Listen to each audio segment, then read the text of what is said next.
This week's Torah portion outside the land of Israel is called Parashat Shelach.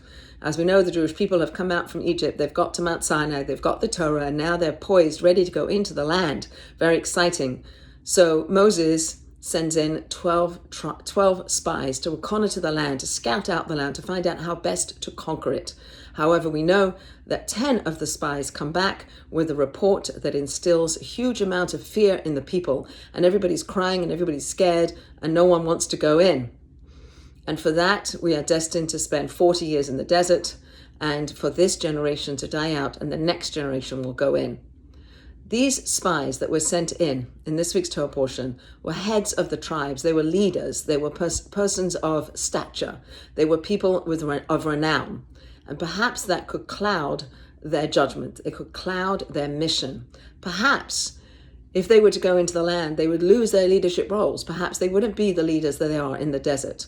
And so, knowing who they are and knowing that they had a vested interest clouded the mission. It was not a pure mission to come back with information about how to conquer the land. It came back with an information that created fear, and we can't do this because we're like grasshoppers. We're small in the eyes of the people living in the land, which there's no evidence of. So do we see ourselves as small, or do we see ourselves as children of God, that God created us, that God has faith in us, and that we in turn have faith in God, that we can do something that might seem impossible, that might be hard, but it's not about us. It's about us being partners with God to bring about an outcome. In the Haftorah of this week's Torah portion, we read about the spies that Joshua sent in after the 40 years of journeying. And these spies are not named, they're anonymous. And they come back with a report that allows the Jewish people to go in, that perhaps not naming them indicates that it is better to do something anonymously.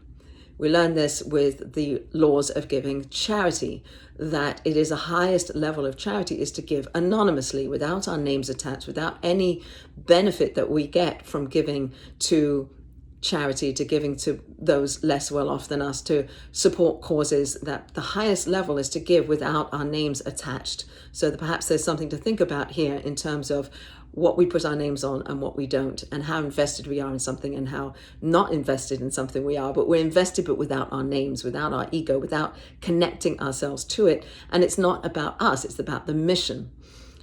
Later on in the Parsha, we read about Techeles, about the tzitzit that we are to wear on our four-cornered garment, and that there's a blue thread on the tzitzit. And when we look at the blue thread, we think of the sea, because the sea is blue.